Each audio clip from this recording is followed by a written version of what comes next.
Hey, Decoding TV listeners, I'm David Chen. What you're about to watch here is a conversation Patrick Klepek and I had about Arcane Season 2 on Netflix. We watched and reviewed this season live, so you're going to see the conversation in three separate chunks. You're going to see us discuss Act 1 of Season 2, episodes 1 through 3, Act 2, which is episodes 4 through 6, and then Act 3, which is episodes 7, 8, and 9. And you're going to watch it in order, so you're going to experience the season as we experienced it with all the highs and lows. And so we hope you enjoy this conversation. And as always, if you want more like this, subscribe to this channel and subscribe to the Decoding TV podcast wherever you get your podcasts. Thanks. Oh, the misery. Everybody wants to be my enemy. Welcome to Decoding TV's coverage of Arcane Season 2, Act 1. Arcane Season 2 will drop in three separate three-episode batches. Act 1 consists of episodes 1 through 3. Patrick Klepek and I have seen these three episodes. We're going to talk about them and spoil them. Episode 1, Heavy is the Crown. Episode 2, Watch It All Burn. Episode 3, finally got the name right. Patrick Klepek, been a while since Arcane Season 1. I have to say, I had to go back and watch a couple of YouTube videos to really get a sense of what happened in season 1 of Arcane. It is a very complex story. And I think the recap, like Netflix put together a recap, right? And I don't think it's very good. I think it's like, it shows you like scenes from the first season, but it doesn't like explain what actually happened. So I started watching season 2 and I was like, I really need to go and like dig back into season 1. So I watched a couple recaps. But yeah, Arcane season 1 debuted in 2021, November, a different world ago. November 2021. But anyway, overall thoughts, Patrick Klepek. I mean, I think we were both huge fans of Arcane season 1. What did you think of the first few episodes of Arcane season 2? Very high on the show. Again, I cannot implore more deeply that if you, like me, do not care about League of Legends, do not let that stop you. I don't know an ounce about the lore, the world. I actually kind of actively hate these types of games because I don't like them. And I wish they would make anything else other than things like MOBAs. But this show is one of the most visually arresting. Like, the performances are incredible. Like, it looks unlike anything else. And season 2 is I'm a little off on the pacing a little bit. I think season 1 stronger overall based on what we've seen, but I'm enthralled by the world. Like, the characters are great. The world is interesting. The world building is interesting. And I'm fully on board to see where it all goes. Yeah, this is one of the most visually arresting shows on television. Every few minutes, there's something I'm looking at. I'm like, that's incredible. That's incredible. That's incredible. That's incredible. I'm getting chills. I'm getting my breath taken away. And the storytelling, I don't think it's as good as the visuals just because the visuals are so incredible, but it's like really good. It's like extremely strong, like really, really great. I do think the show is like really sprawling, like there's just so many characters to keep track of. And my understanding is season 2 is going to be the last one, right? Like there's not going to be any more after this. They have essentially said it is prohibitively expensive. Yeah. I think the number was $250 million to produce these 2 seasons of television. And so Riot and Netflix and Riot Games, who is the developer of League of Legends, in general, they've tried to do a media expansion of League of Legends. They were producing a lot of spin-off video games and doing a lot of, this is part of that work was like, hey, for people that don't play League of Legends, are there different ways where we can get them into the world and expand the lore and the characters? They have essentially contracted all of that. They are no longer doing those expansion games anymore. They've shut down the part of their company that produces those and finds developers to make them. I think by extension, they have generally found that has not been a fruitful endeavor, but by God, am I happy at least that we're getting these 2 seasons, and we'll see. But my sense was, reading with the creatives, like they knew they were like, this isn't a cancellation that is a surprise. Like, the story should hopefully have a conclusion that reflects we knew that we weren't going to get time beyond this. Yeah, so that all makes sense, and I think they're introducing so many characters and even new subplots that I'm like, I don't think that's really going to be paid off very well. And so I'm just like, if this was a show that was going to last for 5 seasons, I'd be like more jazzed. But I'm like, oh, I can't believe they're still focusing on all these different characters. I know, a little worried. Yeah. Like, are they going to bring all these to a solid conclusion? But so far, they've done a wonderful job, and so I see no reason to doubt that they will be able to continue that. But let's talk about some of the stuff that actually happens this season, Patrick. So we pick up moments after the massive explosion at the end of season 1, when Jinx fired a missile into Piltover's council, and a bunch of people died. Some of them survived. Let's talk about the 3 separate plot lines that this show largely deals with so far. First, Victor, Jace's friend and fellow scientist, is brutally injured in the explosion, and Jace rushes him off and uses Hex Core to save him. Later, Victor emerges from the Hex Core with a kind of cybernetic metallic body and leaves because he's disappointed by the fact that Jace didn't destroy the Hex Core like he promised he would. Down in Zaun, Victor heals a Shimmer addict using newly discovered powers of some kind. Meanwhile, Jace, Heimdinger, and Echo are trying to figure out why Echo's version of his home tree is dying. They explore the bowels of the city and discover a massive orb that appears to be able to manipulate the concept of time and space itself, basically. So that's what happens. That's like one of the major plot lines. I don't know about you, Patrick, but like my favorite subplot is the Vi and Jinx relationship. Like it's the heart and soul of the show. What do you think? Like, what's your reaction? Oh, it's when Jesus goes down to bless the like. I'm so worried about this subplot. Why? I find it like nothing about it. It's doing so much like expansive world building that I Right. just don't. Guys, we don't need to explain. Like, I don't care. I don't care. Like, I don't care. This feels very much like a subplot meant to explain rules of the world in a way that I just don't need them answered. I don't need this to get more complicated. Yeah. It's fine where we're at. And you're right. Like, if this was 5 seasons, okay, sure, fine. Like, let's expand it. Like, I'd give this a longer leash, but every minute with them is a minute we're not spending with like Jinx and V, like just more interesting characters that have more interesting dynamics. And I just find it boring and uninteresting, and it's visually super cool to look at. Yeah. You know, there's a lot of good stuff happening there because the show always delivers on that front. But from a storytelling perspective, I'm like going, yikes! Like, ooh, we don't have that much time to spend, and we're choosing to do this. It's, we just talked about, the Penguin. What I'm hoping for is the show has been so smart that like there's a payoff here that's going to be worth it. But my initial suspicions are we're wasting time with things that, other things I'd rather get more breathing room instead of this.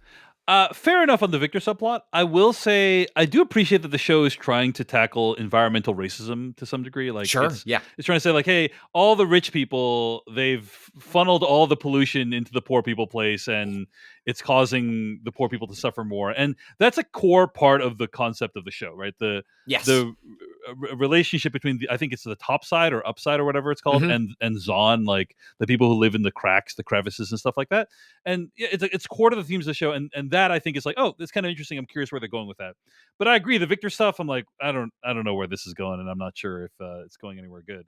But yeah, the second major storyline is my favorite, right? And it's like what's going on with Vi and Jinx, right? Caitlin Kierman, whose mother Cassandra died in the explosion, she teams up with Vi to decide to use hex tech weapons and search for Jinx in the underground. Big moment for Vi to decide that she's going to become a cop, basically. Yeah. And I have a feeling that's not going to keep for very long. But yeah, things culminate in a massive fight where Jinx teams up with Sevica and a tiny, adorable street urchin named Isha to defend themselves. There's a big fight, and Caitlin is about to deliver the kill shot, but Isha intervenes, and Vi stops Caitlin from shooting. As a result, Caitlin and Vi part ways, possibly for good.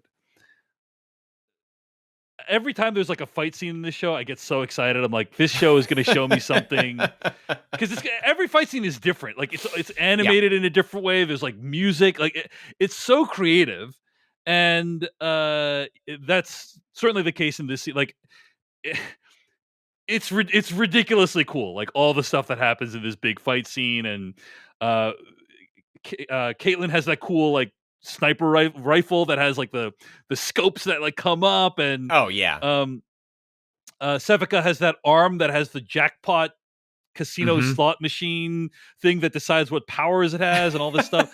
It's just like, oh, this is incredible. Like, it's just such cool filmmaking, and I can't get enough of the fight scenes on this show. Everyone feels a little bit different. But yes, Vi's like, my sister is dead to me. I'm definitely gonna kill her. And I'm like, are you? Are you though? I don't Right. I don't believe her. And Vi is like, but there was another girl that reminded me of my sister in front of her, and therefore you can't shoot her.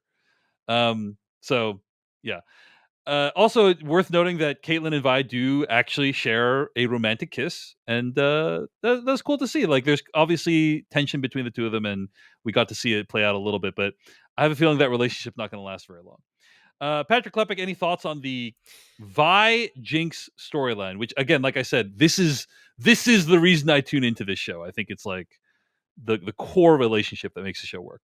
Yeah, one thing worth pointing about the kiss is there was an interview, I forget with who, but they some of the folks that are working with to do the animation or the first season, they understood like this is like, oh, this relationship is probably building to that, and they were sweating it because they didn't think technically they could pull off the kiss and like make it look good, and so they then invested in between seasons 1 and season 2 like techniques and like way to like make that look like good, like like fancy combat, we got that, we could do that, like making humans kiss naturally, like not sure that we're prepared to do that, and then like we're all prepared and had methods and techniques to make it look good and natural in season 2, which I think is just like very funny and reflective like of the kinds of stories that normally get told and like what techniques are then developed to execute on those. Well, it looks like very naturalistic. I think at times the show looks almost photorealistic, depending on like what the scene is. And I thought it's a solid kiss. Solid kiss. They nailed it.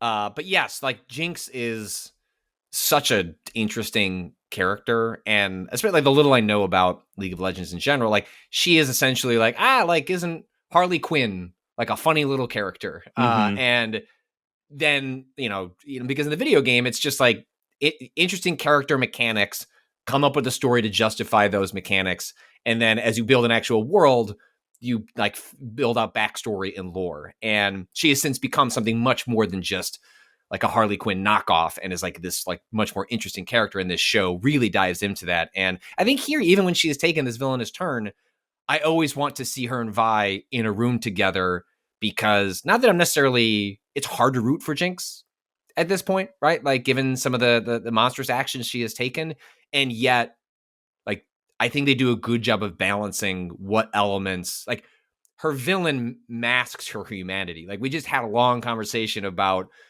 the Penguin and Oz and his relationship to humanity, and like this is a different flavor of that. Like we have someone doing terrible things, and yet like in many ways like they're doing that because they don't want to deal with the trauma and like how they feel as a person, and like Vi is the one that brings that out in her. And so then when you have these sequences where Vi essentially is like, fuck it, I'm going to kill my sister, like what that brings out of Jinx is just that's the stuff. Like that's what I want to see more of. And it makes their action scenes so interesting then, because there's so much personally tied up in the way they choose to go at one another in a way that is fundamentally different than, some really good action scenes that happen at different parts in this series, but there's just so much wound up in those two going at it.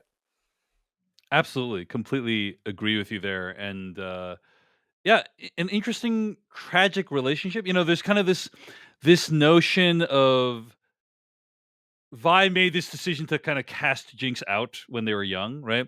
And that set them on this path that they cannot ever escape from. Like they can't ever like make up because of the path that they are on. There's an inevitability, a sad, tragic inevitability to like their fates.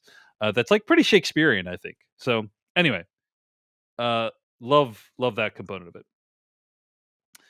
The final plotline centers around Ambessa, a Noxian warlord and estranged mother of Mel, a member of Piltover's ruling council. After a failed assassination attempt on Ambessa's life, she realizes she needs to amass more power. She blames the assassination attempt on Zahn, invites Piltover to declare martial law, and offers the commander-in-chief position to Caitlin Kierman, who accepts. It's also revealed that she engineered an attack on the council memorial from earlier in the season. So that's kind of the other big plotline that happens is like what's going to happen. Like Mbessa clearly has her own intentions on how she's going to manage things. But I gotta say, man, I got chills from the ending of episode 3. You know, the beating on the chest, the kind of Riefenstahl-esque imagery, like clearly like something bad is going to happen. I mean, I felt it was exaggerated by our current political moment too. Absolutely. That is just complete. I mean, the creatives have said that like yes, like this show in season 2 especially is in response to not anything specific, but about deep, stark political divides. And especially given the election, like that sequence, I found all the more harrowing, like in the context that it drops into in our lives. And again, it's why I get so frustrated with like this time and like all the lore stuff that's happening with like the Victor arc, where what I find fundamentally interesting about this show is the winds of fate and power that put you into different positions, and sometimes as a result of your actions, and many times just because this is what you were born into, and this is what, fate and chance has in store for you. And then what do you do in response to it? And that's what I find. So like we have so many different characters, like, again, like Vi's decision to become a cop isn't made easy. Isn't one made with like, it's not as though like, yeah, time to go put, you become the boot of the oppressor. Like that's not, and a constant show is putting. But it turns out there's another bigger oppressor above that. Right. And and all those dynamics and how these characters that we've come to know and love and or at least be interested in for different reasons, the way it slots them in to different elements and sections of power, and then what they choose to do with that is what I find the most interesting about the show. Like yes, there's a top side and a downside. So it's like it's doing the starkest possible like privilege and but it's fine, because what it does with something like such a simple way of thinking about class and class divide, it's fine if you want to make like the metaphors and the representation simple, do something interesting with it, and it has and continues to. So that's where I get stressed about these other plots on the sides. Like I feel like you're taking away time and interest from your most interesting elements of the show. Now, fortunately, all the other stuff I think is really strong. So it's giving me faith that like there will be a payoff there with the other stuff that justifies our time there.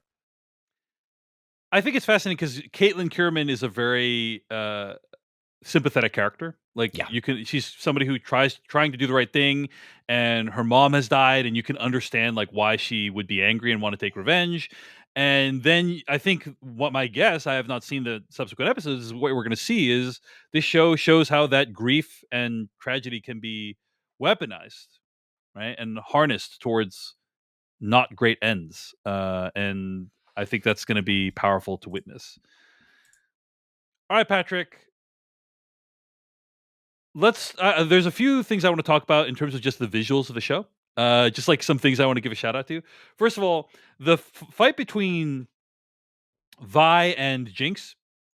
At one point, like Jace is touching the huge sphere, and like all of reality seems to be breaking down. Like hex magic seems to be breaking down at that point, and the weapons, like the hex weapons that they're using, are like phasing in and out of existence. Yeah. Honestly, it reminded me of Spider-Man, like Across the Spider-Verse, which is like one of the most visually inventive animated films I've ever seen, and like this Arcane season 2 like lives up to that. Like it's like, wow, you're showing me animation in a style and with a technique I've never seen before. Like when those weapons are like phasing in and out of existence and like seeming like cross-dimensionally or whatever, it's just like looks incredible. And I just wanted to acknowledge that.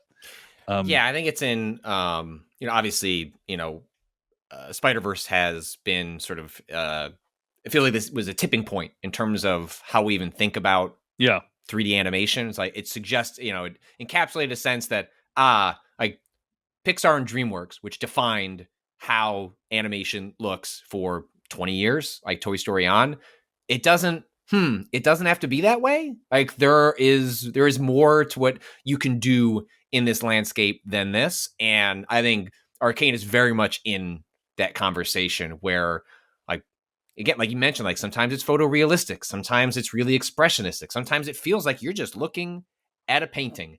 And I can't tell how much of that is an actual painting or some combination of visual. I don't Right. know, but what I know is it is constantly showing me things I haven't seen before. But it doesn't feel like it's always it's not performative. Like it's not like we're doing something different just to be different. Like it Yeah, like feels look at me. It's like it always serves the storytelling. Yes. Like another incredible sequence was when they gas Jinx's lair and they're all Yeah. going in and they all have like the mask, like the Splinter Cell, like eye, Yes. lights, and they're going through and there's like green gas. It's just, oh, it's incredible. It's just like, wow, like I wish this show could last forever. That's how Yeah. I feel when I'm watching. It's like looks so visually inventive.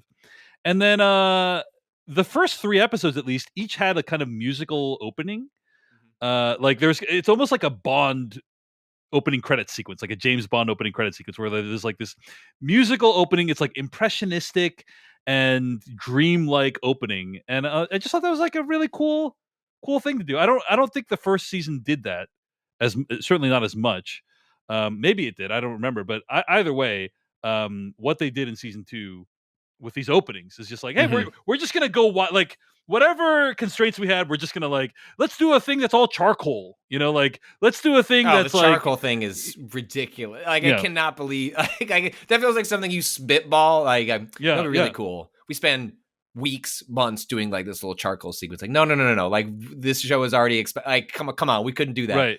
They did it, and it's amazing. What I think we see with like the Spider-Verse and like this show is a collision of different styles, right? Like Yeah. Spider-Verse, they had like some of the characters have like different frame rates Right. than other characters and different aesthetics than other characters, and we see this show Arcane trying to collapse those and combine those in interesting ways as well. So I just feel lucky to be alive at a time when we can watch the show and talk about it. Patrick Klepek, any other thoughts on Arcane season 2 so far?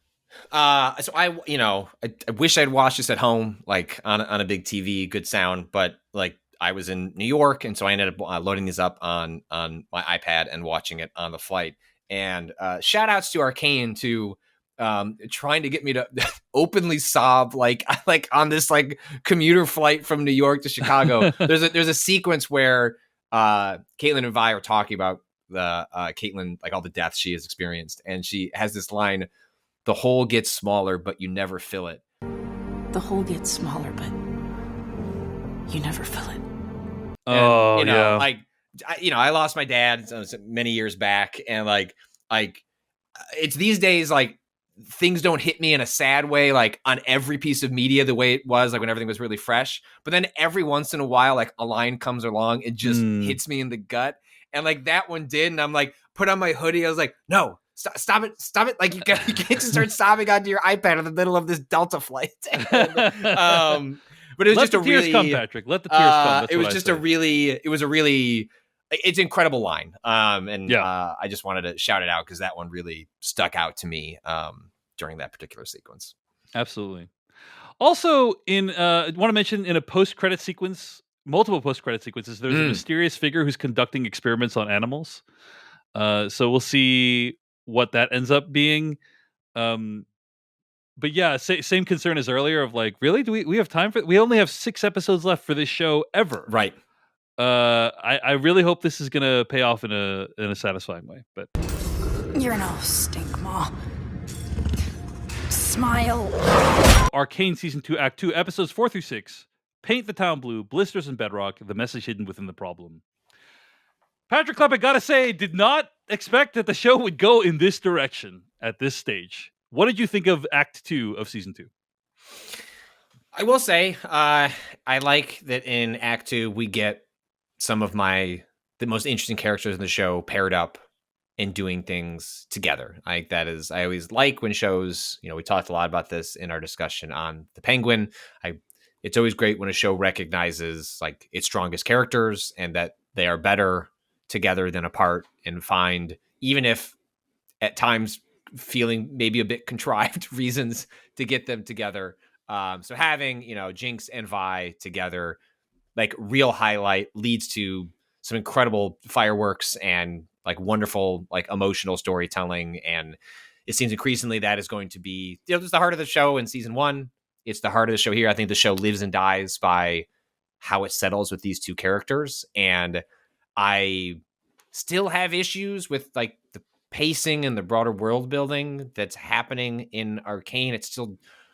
It does not feel like a show that is ending on season 2. Like there's like nothing about where we are at 2/3 through the season that suggests, boy, we're just around the corner to fill in a couple of blanks and we're going to feel satisfied. But they do seem, the one thing that does seem to be on a trajectory to find resolution is Jinx and Vi. And if they land that, I think I will look at the show like as a storytelling success, alongside its, you know, myriad visual flair that obviously we have praised many a time, and has, I'm sure we'll get into it, has one especially extraordinary highlight in this package of episodes. I'm curious kind of what you're even referring to, because you could be referring to like 18 things. It's true. It's true. I love this show. I think it's amazing. When I was watching these episodes, or after I watched the episodes, I Googled to see like, can I get the 4K Blu-ray for season 2 somewhere? The season 1 Blu-ray is available via Crunchyroll, and there's a very nice steelbook that I'm probably gonna wait to see if there's like a whole box set Package, of both of them, because I'm just like, I need to be able to own this show physically so that I know that like I can watch it again, you know, in the future, because there's so many emotional visual heights that this show takes me to, that I have to be able to keep watching it. Like I have to be able to think about it and watch it again. Having said all that, it really feels like the storytelling is going off the rails in this act. And so let's talk about it. I mean, I think that there's some stuff in here that feels like, wow, the show didn't do a very good job of introducing that, and it's possible that in Act 3 they will take care of all that. Like they can, like there's a really big act that happens, a moment that happens at the end of these episodes that it's like, I don't know that the show really set that up, you know, like and it's possible in season 3 they'll go back and like, flash back and explain like what happened. You know, that's a very possible thing the show could do. But I think it's very messy from a storytelling perspective. Having said that, the show is still incredible. Okay, let's talk about what actually happened. So, spoilers. Weeks have passed since the last episode of the show, and Bessa and her soldiers have basically taken over Piltover. Jinx is still hunted by Caitlyn, but remains elusive. There's a rally of Zawnites, and Savika tries to rally the troops, but everyone just wants to see Jinx instead. She's become this real kind of legendary mythical leader. And Bessa's main man, Rictus, shows up and arrests everyone. And then we meet the guy who's been doing experiments on all the animals. Apparently, he's a character named Singed in the League of Legends video game. In the show, he's a character named Dr. Revik, who invented Shimmer. I think it's actually, I haven't played League of Legends, but I think it's really cool that like these characters that you fight with in the game, they basically like give them all these like rich, extremely powerful backstories in the show. Anyway, he gets arrested. I will say, it is not invented whole cloth for the show. That friends of mine who are like actually like caring, like parts of the show are, spoiler is perhaps a improper way to put, you know, adapting like character back, but like there are things in the show. Obviously, the show is going to much greater depths to establish like connections through like actual storytelling as opposed to just lore bits that you're like pulling up on a Wikipedia. But there are many things this show is pulling on that are like established by groups of writers that have like worked at Riot Games for years. Yeah.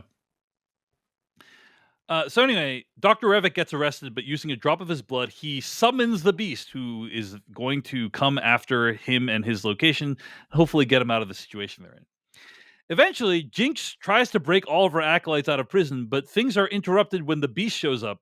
And in the final moments of episode 4, we learn that the beast, the creature, Warwick from the video game, is actually Vander, Jinx and Vi's father figure, who I think, if you recall correctly, took some shimmer in season 1 and died, like transformed and died. and has now kind of become this like really monstrous, powerful beast that's engineered by Dr. Revik. So that's kind of what happens in episode 4. I want to give a few shout outs. I love that the show does all these different visual styles. There's charcoal, there's colored pencil, oil painting, like all these different visual styles to signify when we're in different mentalities or modes. So there's a lot of this stuff that's like POV of the beast, and it looks like it's like instead of 24 frames a second, it looks like it's like 6 frames a second or something, and it's like all these like watercolor drawings of the beast, like first person POV, and it's like, wow, this is incredible. You know, just like a one little touch that you only see for a few seconds. So I was a huge fan of that. What did you make of this moment when Jinx breaks everyone out of prison and they all kind of like touch her as they leave? What did you think of that? Yeah, the like kind of deification of Jinx. Deification. I feel like it gets kind of rushed by the show. I feel like it's something I wish there were more scenes about. We had a better sense of like, I get how it like the show arrives at that. Like, I don't think it's a yeah. I mean, she launched that whole missile at the end of season 1. You know, so it's like you could see how people would. I understand how the world arrives there. I don't think the show spends enough time, or really any time, with Jinx responding to that or reacting to. I mean, obviously she finds it kind of off-putting and doesn't know what to do with it. But that's like the extent. I don't know. It's one of those bits where I think if this was a show that had more episodes and more room to breathe, like any sort of introspection or response to that, like beyond how the show does it, which is like she retreats and like she rejects being like an active leader. Like what she did was impulsive and more for her than it was for like leading a revolution. So I could put all the pieces together. I see where we're at, but it is one of those things that I think in a bigger show, there would have been a chance to explore that with more depth. Yeah. Well, what did you think of people touching her, though? That was specifically what I was asking. Like, why? What was that about? It reminds me of this story in. Yeah, go ahead. No, I don't know. No. Proceed. Well, it reminds me of this story in the Bible where there's this woman who like has an affliction. And she's just like, I just need to touch Jesus. Like, if I can just touch Jesus, I'm gonna be okay. And like, she like touches like his cloak, like just like, you know, catches a, you know, just barely catches his cloak, and then she's healed. And then Jesus like feels like the power draining from him, you know, and kind of interacts with her afterwards. Anyway, I know it's not the same thing. Like, these people didn't have anything wrong with them, but I wasn't quite sure how to interpret it. Like. The show at this point is two different sort of religious figures, right? Like, or you could graft upon them, like sort of religious or cult like, or however you want to phrase it. But like Jinx gets that through action, right? Like Jinx, like makes an attack on like the class divide between like the top and bottom of this city. And then we have Victor, who is like super powered, you know, Jesus, like has like the more tradition, like kind of what you're talking about, like has power to touch people and heal them. And like one gets it by messing with some ethereal supernatural realm. The other gets it by like, I mean, she commits a terrorist act, but like she is gifted, or she is given a sort of religious status by the action she takes on behalf of others, not because she fell into a pile of goo and had superpowers on the other side of it.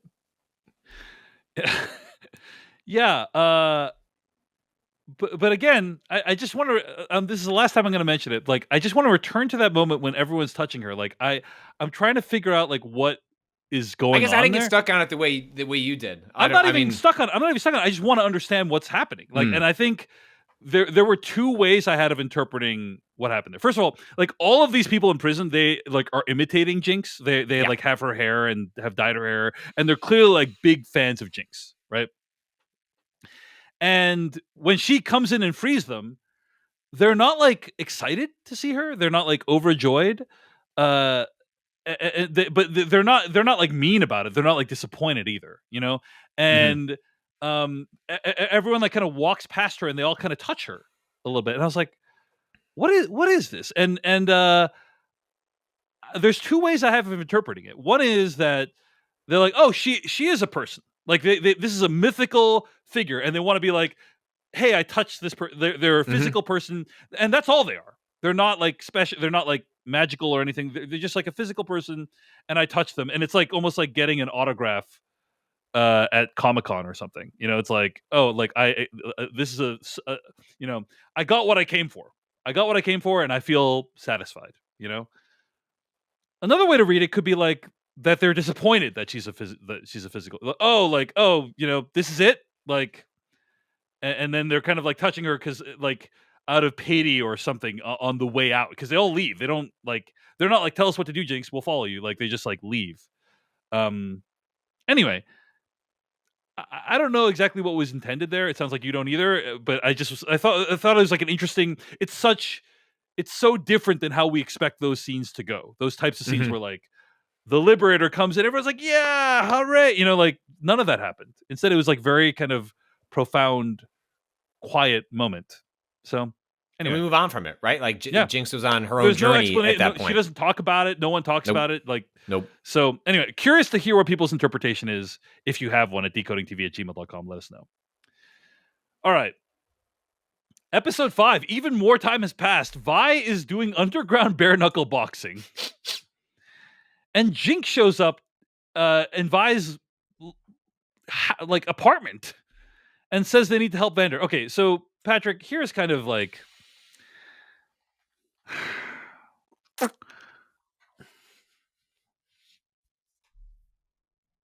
I think the stuff between Vi and Jinx gets really like fast forwarded through. You know, like it's because hey Vander, there's a whole thing we need to deal with. And remember, like we used to be sisters, and this guy was our father. And it's like, oh, okay, like all those like emotions we had, all the challenges and trauma that we had between us, like we're gonna put that aside and just help Vander. And it's like, okay, I understand that, but like I hope the show has a reckoning with what happened between Vi and Jinx, because if it doesn't, that will be actually very disappointing.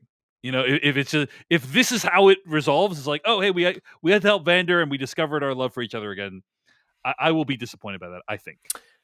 I think I think you might have disappointed because I feel like they try to do that in the scene, like in the sewers when they're walking through and they sort of get into a scrap. Right, and I'm like, is this epic thing that's been like building up for episodes is going to just be resolved like with kind of a whimper?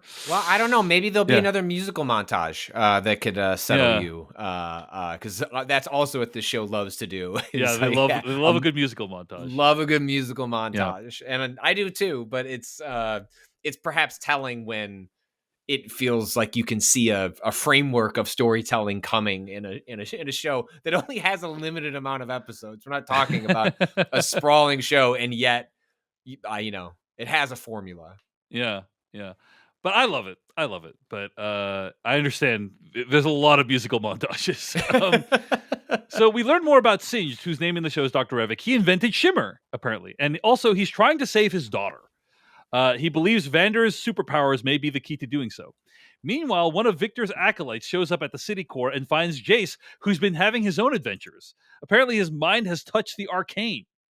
Turns out Jace and Victor have actually reversed opinions, right? And now it's Jace that kind of wants to destroy all the hex core related stuff, and Victor that wants to harness it. So that's what happens there.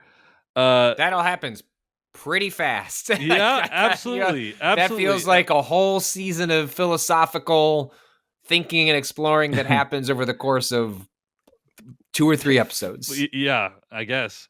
I did love the kind of, it was very powerful to see like Jinx and Vi reunite with Vander, and the whole like Vander. Anytime Vander is on screen and fighting with characters, it's always like really visually interesting. And so the kind of Jinx Vander Vi fight that happens in episode 5 was great, really amazing.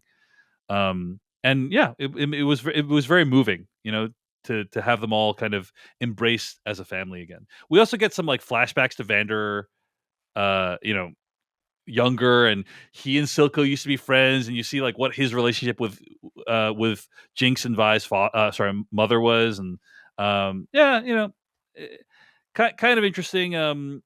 Kind of also like I worry it falls into the prequelitis trap you were talking about during our Dune prophecy conversation of like I don't know that we really needed it, but it's like it makes it more poignant that things are in such a terrible state right now. Well, and I think one of the emotional thrusts of the show is sort of found families, and Yeah, like it's like, yes, like obviously your thoughts and feelings to your biological mothers and fathers is like impossible to deny, but like this figure in their lives was functionally, they're like a father, a surrogate father. And like, I think they're always like honing in on that specific dynamic and pulling at your heartstrings to remind you about it.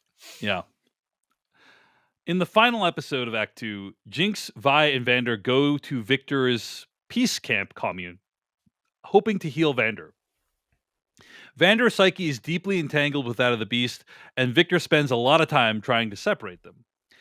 Ambessa, Caitlin, and Dr. Revik also show up. Caitlin's tired of being controlled by Ambessa. That's my interpretation, is that she's kind of like, she is jumping off the Ambessa train, and she decides to help Vi get the drop on them rather than go after Jinx herself. So there's a massive fight where Vi incapacitates Ambessa, and then Jinx shoots at like Caitlin and Jinx take down Revik, and then Rictus gets involved. There's a massive fight.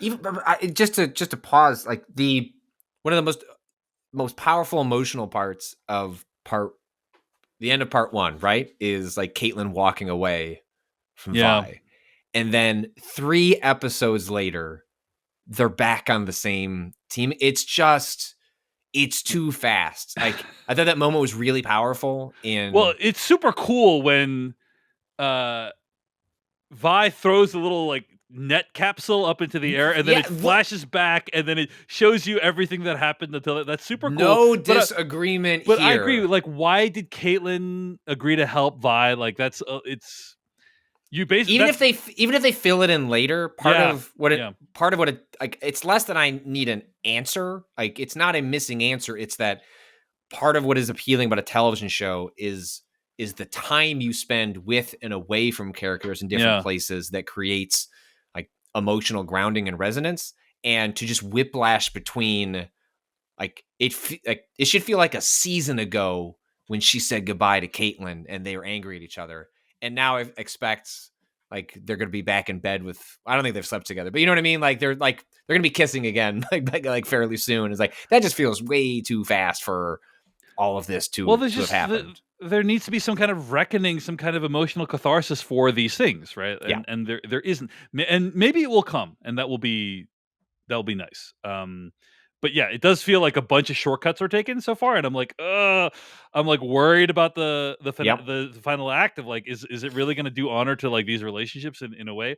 I have heard reviews that the season is messy, so I'm like, maybe we're seeing some of that messiness. But then in the final moments of the episode, Jace kills Victor. Now, has the show done work to explain why he would want to do that? I don't think so. Like it feels too fast to me.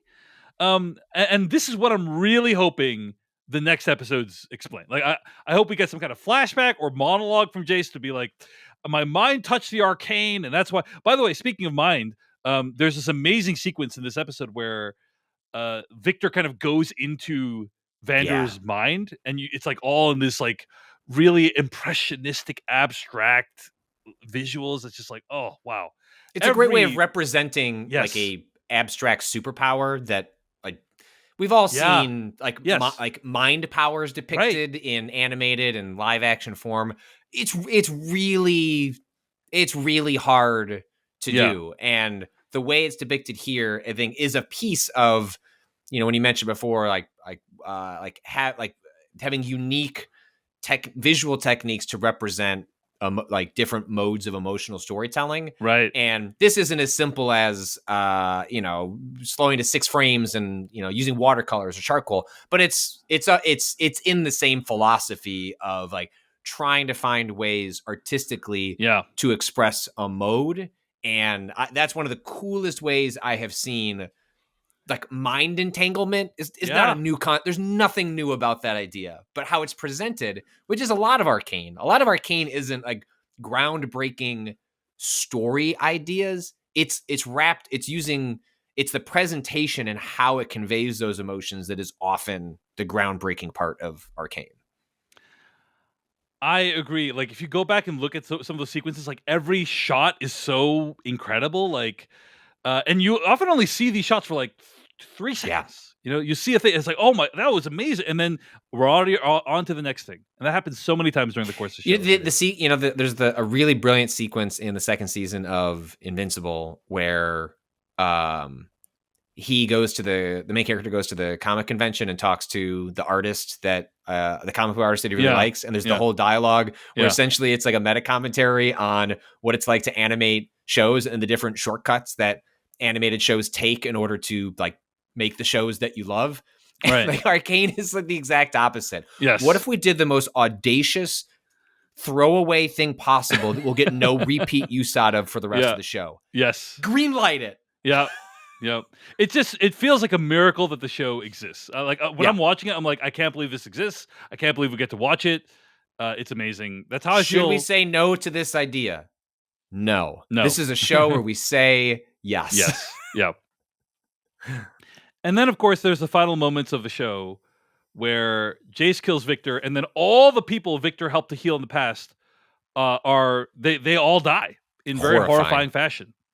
And also, that means all the healing that Victor has done to Vander goes away, and so Vander becomes out of control. There's a massive fight between Mbessa and her men and Vander, and then Isha, who is Jinx's little sister / daughter character friend. She decides she's got to be the hero, and she gets Jinx's Hextech gun and sacrifices herself to hopefully kill Vander. And it is an amazing, beautiful, powerful, heartbreaking moment. I watched that scene like 4 times. I just like went back and watched because it's just like every component of it. You know, the editing, the music, which is like a Chinese song, the sort of just like emotion of it was just so powerful. Yeah, just unbelievable. Despite all my qualms about the storytelling, I just thought the ending was amazing. Patrick Klepek, any Is that thoughts? where we get the watercolor sequence? Yeah, I don't think it was watercolor. It looked like colored pencil to me. Like, but yeah, there's these like flashbacks that Isha has to her and Jinx, kind of like their life together. Right? Is what you're talking about? I think so. Yeah, like Isha starts running into the battle, and then she like jumps off. I know. I remember. I know which one you're talking about. I know this. When I was talking earlier about an extraordinary sequence, it was the actual one that is digital watercolor. That is about. I think that's with Vander and Jinx and Vi. As part of their flashbacks. Yeah. And that's not actual physical water. They've come out and said they accomplished it digitally, but who cares? Like it looked like that was like that's the sequence that stuck out. I see. Like, Yeah, so that was much. also amazing.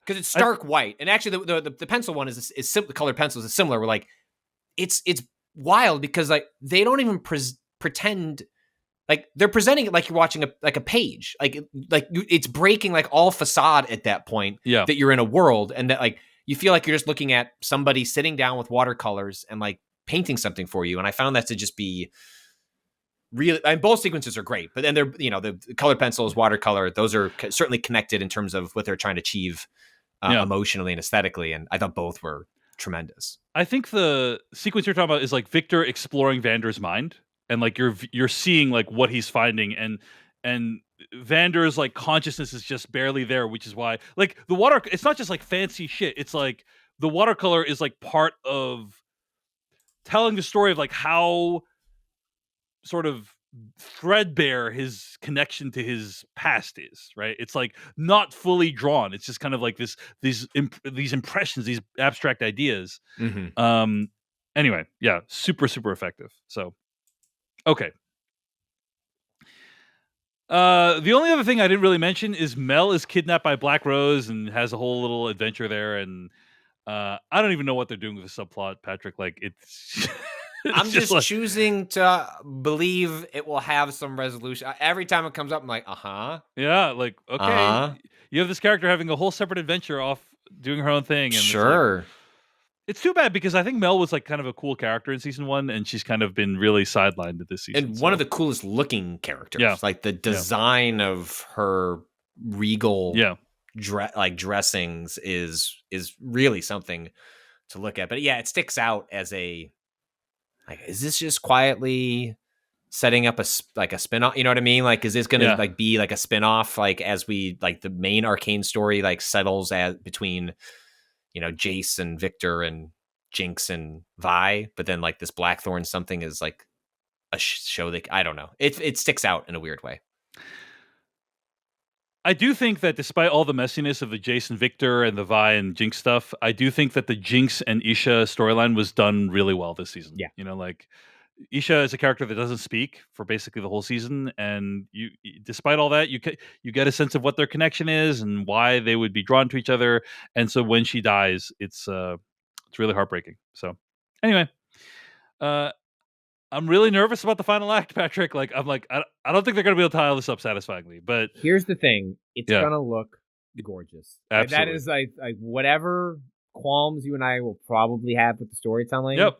I expect however they depict it will be something to behold, and that's not nothing. You know, sometimes you go into a show and it's like, man, if they don't land the story here, what was I here for? It's like Right. they could not land the story here. Yes.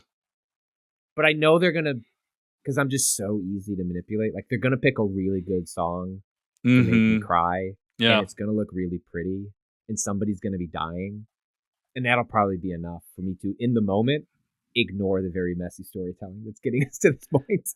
Do you think Jinx and Vibe get to the end of the story alive? I hope so. It feels like at this point, either of them dying would feel a little cheap. I think it's very But I don't possible Jinx dies at the end. I don't think Vi's going to die. I think It's you're right. either- If someone dies, Jinx sacrificing I themselves. think it's Jinx dies or Vi dies protecting Jinx, and Jinx doesn't die in that scenario. Yeah. That's my guess. You're probably right. So, You're probably right. all right. We'll find out.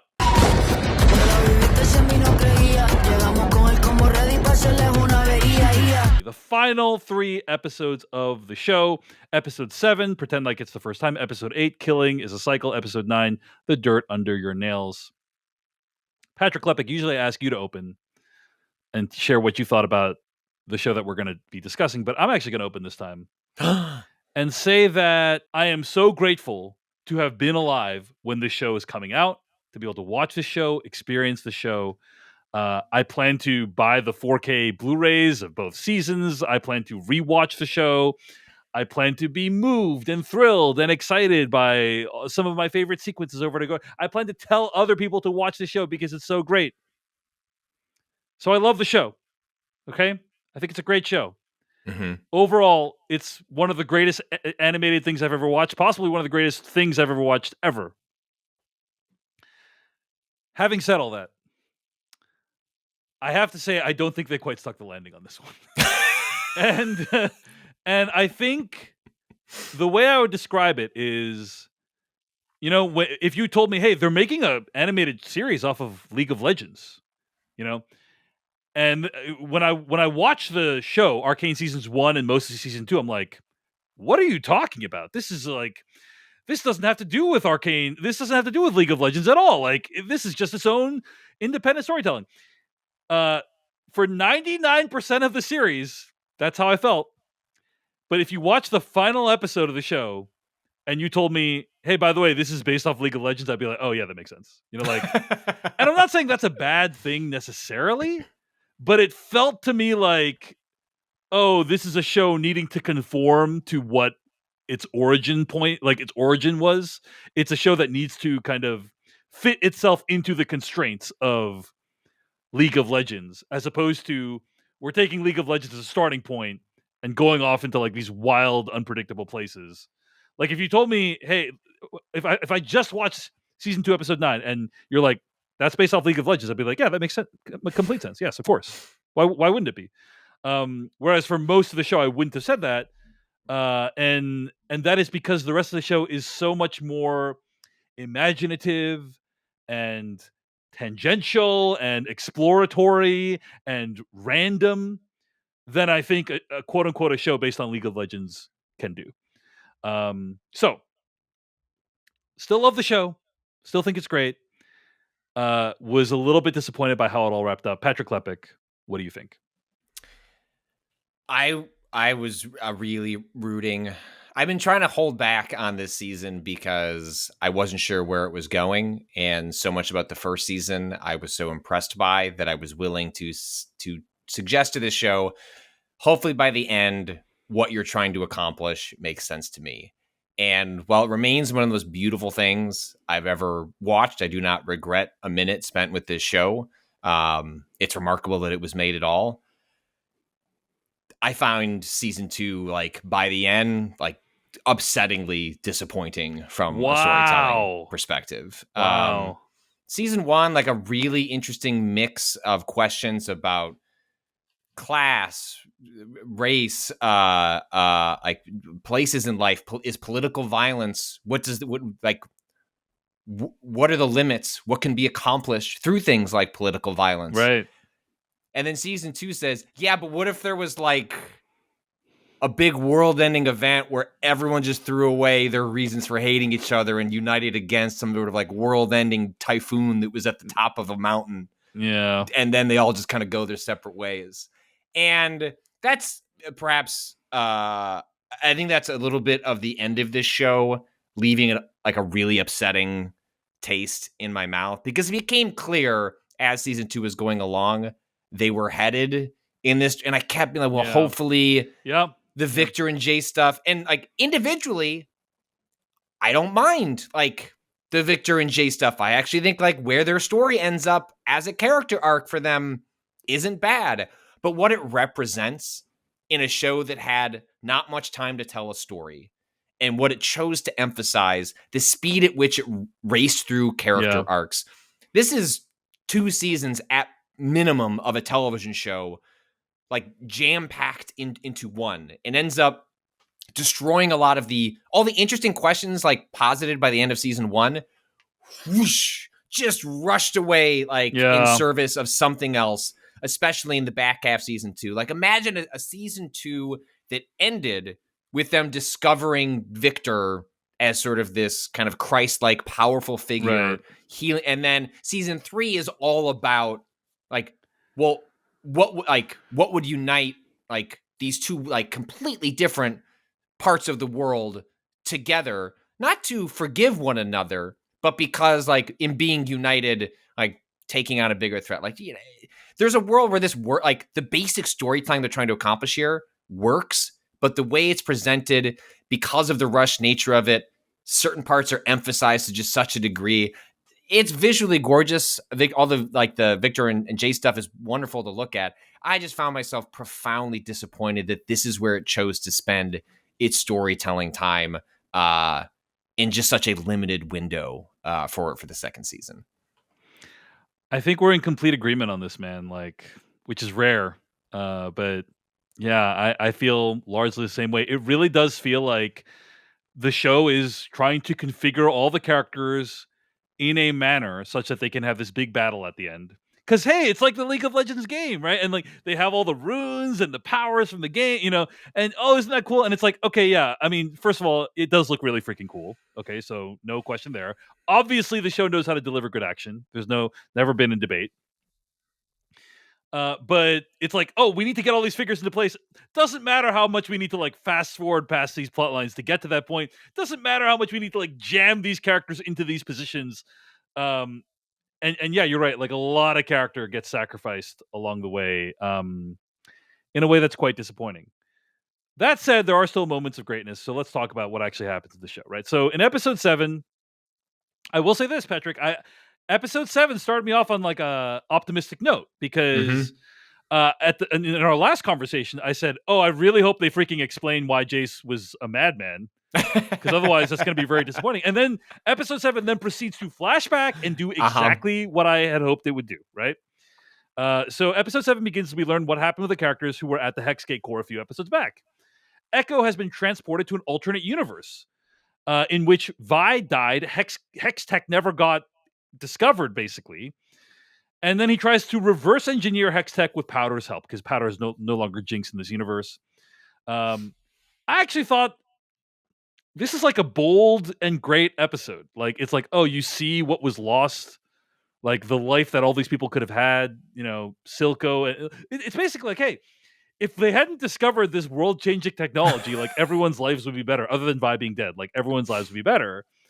And that's a kind of like very profound idea, I think. And the idea of like Echo and Jinx kind of having a romantic relationship, is also really interesting and cool. And it's just like, oh wow, like, and for the show to do this 3 episodes before the end, it's like, oh wow, it's like, wow, this thing is still taking big swings, So I thought this was an awesome episode. Like I loved it, and of course, Echo does figure out a way to get back to his home universe.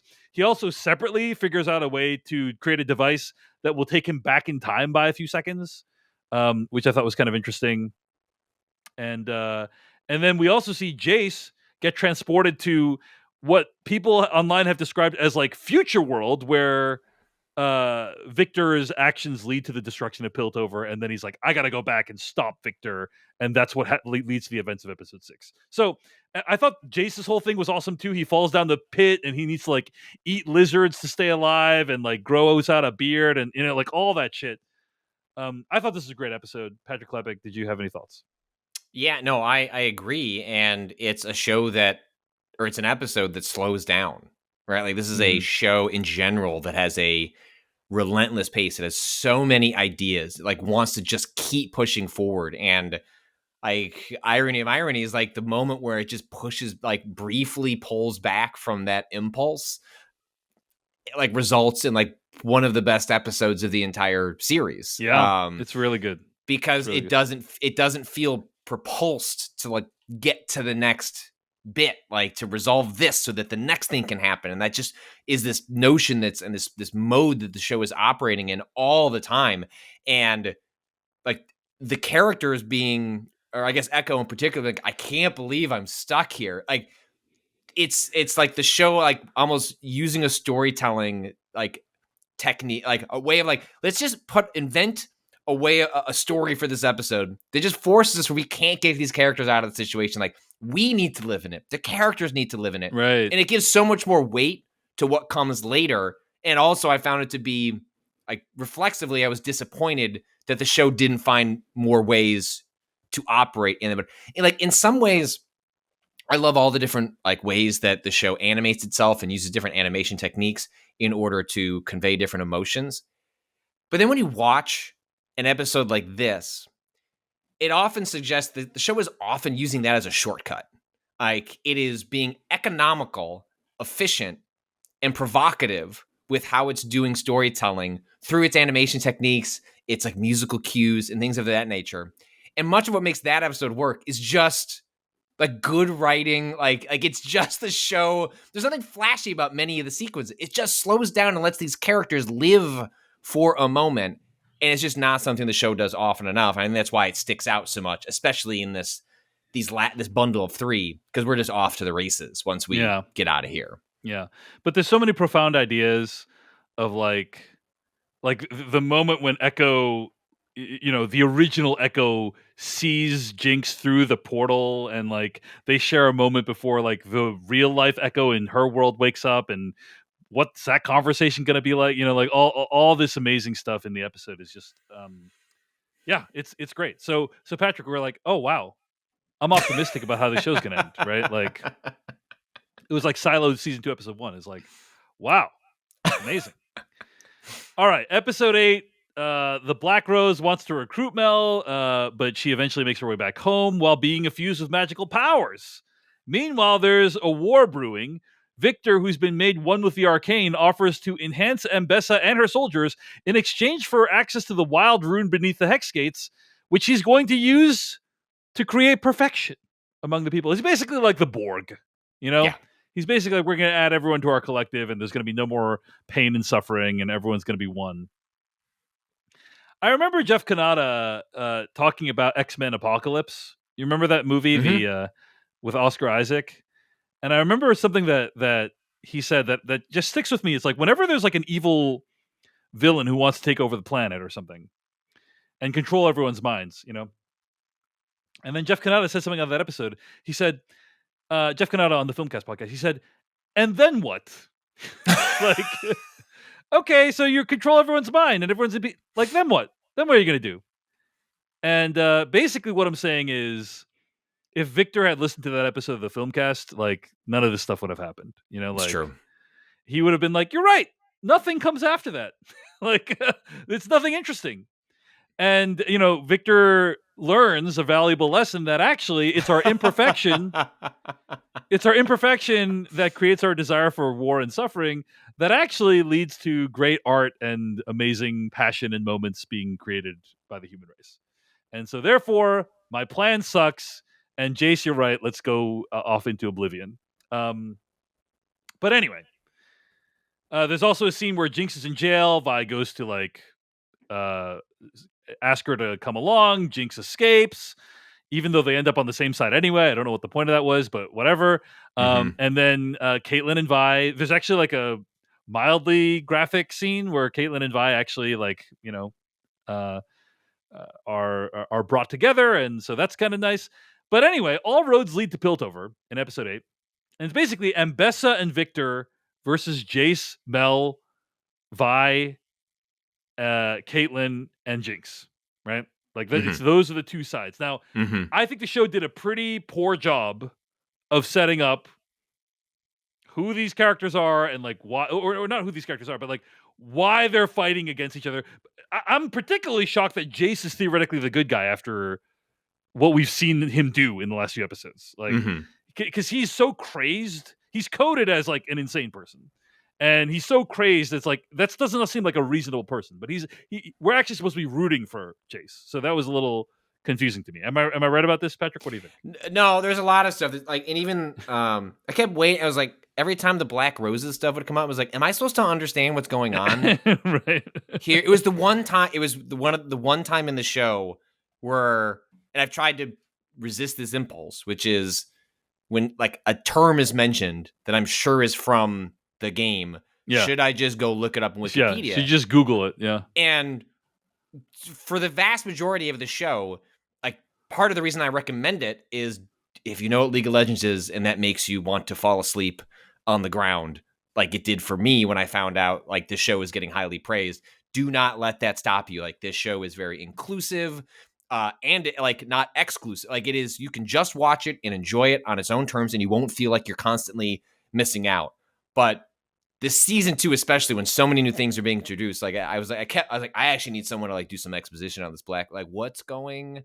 I never quite wrapped my head around it. I understood sort of what was happening, but it was one of those things that like this is one too many things, and if I feel the need to then go look up a Wikipedia entry for one of your new factions and things you're doing, that's I think again reflective of the expediency of the storytelling that's happening here, where it just can't spend enough time with the ideas it's introducing. But it felt like just a shortcut to get Mel some powers, basically. That she needs for the final pretty much. Like, like she can't just have like a spear. Like that spear also needs to like shoot. She magic also needs to create like shields for people. And and the visual. I mean, the visual stuff they do with her powers is awesome. Like it's like for every like for all the storytelling missteps that I think happen throughout the course of this season and are like greatly emphasized in its concluding 2 episodes, like many of the ideas like result in like some of the coolest things I have seen on screen. It's so true. I'm mad that like I don't feel like the time was wasted watching the show at all. No, you know what I mean? It's more like I'm. It's why I wanted to be clear that I don't feel my time was wasted. If anything, I'm just disappointed. Like I think this show had an opportunity to be transcendent visually. And maybe not transcendent as a story, but like really good. And I think what it ended up being was like pretty middling as a story, even if it ends up landing where the characters land and how it treats Vi and Jinx. Like there are things I'm happy with. I just think it could have been so much better is kind of where I ended up with it. Yeah, if it had focused a little bit more. And I think like we already know the show can deliver the spectacle and the action, but it's like what's been great about the show is making us feel invested. Yeah. In like who's winning. And I think the show did a pretty bad job of that. in the final episode. I'm like, I barely understand why these people are fighting. Like I Yeah. don't think the show has set up the conflict between like Mbessa and Caitlyn and the others like Why is she particularly working well. with Victor? Right, Like, I didn't like, really I get it, it's yeah. power, but the Yeah. show is so much like the show is way more complicated than just people being power. That's what was interesting about the first season was like Right, it gets yeah. really into the nature and seduction of power. And even with her early in the season, how she sort of takes Caitlyn in, like they did cool stuff with her and then just shrinks her down Yeah. to like a boring, power hungry villain Yeah. and then Yeah. Victor who can do whatever they need him to do. Like he's a supervillain in that capacity. So Yeah. I want to read a few comments about like kind of the end of the show. First of all, Shane writes into decodingtv at gmail. I'm sorry, decodingtv.com. I'm enjoying this season overall, but I can't get past how they've handled Jinx's arc. In the first season finale, it felt like what was left of her humanity died with Silco, and all that was left was an unhinged, traumatized monster who was obsessed with forcing the rest of the world to suffer as she suffered. But then 2 episodes into this season, she stumbles into a friendship with an adorable little street urchin, and suddenly she's mostly fine, I guess? I'm all for redemption arcs, but this felt like a textbook example of how not to do it, end quote. I don't think that the arc itself is necessarily bad, as Shane indicates. I do think it just needed more time. I do think we needed more time to forgive Jinx for all the terrible things she was doing, right? And I do think like her redemption with Vi is extremely rushed this season. Like I thought that was where the season was going to end. Was like Vi and Jinx's big reconciliation, whatever, conflict, killing each other, whatever it was. That's where I thought it was building up to. Instead, it felt like the show had to take this massive detour into the state of Piltover is at stake, and as a result, I think ends up being less effective. Patrick Klepek, any thoughts on that point? no, I agree. It's one of those things where on paper, if you were to tell me where these characters go, like, yeah, that makes sense. Like that seems like it'd be really satisfying. That could be like really interesting. It's just like things happen in a blink of an eye. I mean, the speed at which Vi and Jinx just get back on, like, oh, I guess we're Right. sisters again. And it's like, it's Right, it like happens so suddenly, like basically during the course of one episode, right? Yeah. Jinx is a monster. And it's just the show. The show ultimately like wants you to like Jinx again. And it's like it does so much work in the first season to get you invested in her, and then the actions she takes are meant to shock you and sort of like, I don't think I can root for this character anymore. And then season 2 is like, yeah, like we want you to root for the character again, and so we're just gonna quickly move on from like the character. Where she ends up at the end of season 1 is just ditched almost immediately in season 2. Yeah. In service of like her and Vi being able to have a redemptive arc. Again, in a longer show that had more time, Jinx could have continued to sort of exist as that difficult antagonist in season 2, setting up like a much more natural handoff to like whatever humanity might be left in her as like a more broad conflict played out. But there's no time for that. They have to get them in a forgiveness mode, and Jinx essentially acting like the character she was in season 1, which is just not who she should be anymore. Well, despite all of our disappointments in season 2 of Arcane, Patrick Klepek, there is one very bright note. And that is that last week on this podcast, here is what you and I predicted about how this show would end. I'm going to play I don't have like a harp sound. I'll play the clip starting now. Hello. Do you think Jinx and Vibe get to the end of the story alive? I hope so. It feels like at this point, either of them dying would feel a little cheap. I think it's very But I don't possible Jinx dies at the end. I don't think Vi's going to die. I think It's you're right. either- If someone dies, Jinx sacrificing I themselves. think it's Jinx dies or Vi dies protecting Jinx, and Jinx doesn't die in that scenario. Yeah. That's my guess. You're probably right. So, You're probably right. all right. We'll find out next week right here on Decoding TV. All right, that's the end of the clip. So wow. I mean, I was gonna come on here and say like I called it, Patrick, but I wasn't quite. I didn't quite nail it dead on. But between you and me, we nailed it. right? Yeah, I reluctantly agreed with you probably Yes. being right about it, but I don't necessarily believe that's. I stick with my original assertion. I was like, I think it also would have been fine if the two of them were alive. Yeah, yeah. Well, anyway, what happens at the end, right? Like, Dr. Revik brings Vander back to life, but like Vander no longer has any trace of his memories anymore. There's a very heartbreaking scene where all the watercolors disappear, and he no longer has any trace of the thing. And Vander's still a danger, and as a result, almost kills Vi. Jinx sacrifices herself and saves Vi in the process. And the war is over. Like Jace convinces Victor, just go home. You don't need to make everyone perfect. Well, I don't. Jace kind of didn't do anything actually. Victor like convinced him. Like that's like part of how it all kind of plays out is like in this other timeline, I took the grand evolution or however he was phrasing it happened, and it turns out it kind of sucked. And then it's like that like little rune that he because I guess so the idea is that like Victor gave young Jace the rune, right? That then like leads to the mage that is part of like his like entire like informs like why does he go into like look into magic and hextech and all that is actually informed by like a future Victor. Like Victor went back cool. in time. That's a great little like that's a lot of fun. Yeah.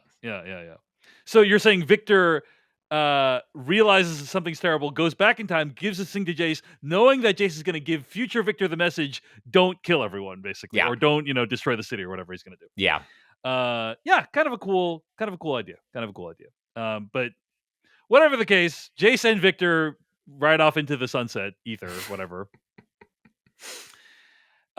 Mel flies off for Noxus. Dr. Revik cures his daughter, I believe. And then Vi and Caitlin are together, and they think about what's to come for their next steps as they head off into an uncertain future. And that is the end of Arcane Season 2. I mean, not a bad ending for like where things like plot-wise, it's fine. It's just like the steps the show took to get there, not great. I agree. It's a frustrating. It is one of those things where this makes a lot of sense for where the story would end up. I'm just frustrated at the speed at which we got there because it sacrificed a lot of character along the way. So it's like one of those things where you can't help but wonder, like this show is so smart. Like, I don't think this is how they wanted to do this. And it just became, this was the reality of the situation. This show is profoundly expensive to make. It takes a long time. We just got to wrap it up. And this is how, like, so, in terms of what they chose to emphasize as like, who are the characters we should focus on and how do we accomplish their arcs? It's very efficient. It's just I think sacrifices a lot of nuance and credibility along the way. But still a really wonderful show. And like you said, like, it's such a striking thing as a piece of art, like, to just look at with your eyes. You can do very little better than Arcane. Yeah. I think you're right. I think despite all that, we still got some banger episodes in season 2. Yeah. Amazing moments in season 2, like stuff I'm going to go back and revisit a bunch of times. But I think you're probably right that like there's stuff they wanted to do and they're like, we only have 9 episodes to do it, so we're going to do it all. Like, rather than curtail their ambition and say, okay, let's make it a smaller story focused on just Vi and Jinx. They're like, we want to do it all. We're going to do everything. And as a result, like, where it ends up is not as satisfying as I think it could have been. But I'm excited that we got to see it at all. Honestly, the analogy I use with my wife recently is I recently saw that movie Tarsim's The Fall in theaters. Mm-hmm. Kind of a similar deal where, like, as a story, I don't think it's like that good. But it is literally one of the most visually spectacular films ever made. And so it's like, doesn't really freaking matter what the story is. Like, you need to go see it. This show, Arcane, does significantly better than The Fall in story-wise. Like, there's actually, for season 1, I would say, is actually quite good overall. And season 2, there are some really great moments. So it's not like the story is terrible in Arcane. It's just like, I wanted more. What they have on paper is really good. And it's just, it just feels like so much was cut along the way in order to make it all squeezed together. Indeed. Its reach exceeded its grasp. Anyway, the story of Arcane Season 2, check it out, regardless of some of our issues with it. Still a great show. Hey everyone, David Chen here. Thank you so much for watching that video from Decoding TV. If you want to get an audio version of the show, all you got to do is go to podcast.decodingtv.com. And if you want to support what we do, get ad-free episodes of the podcast and also bonus episodes of the podcast, go to decodingtv.com and become a paid member. Of course, you can also like and subscribe for more. We appreciate it. Thanks. See you later.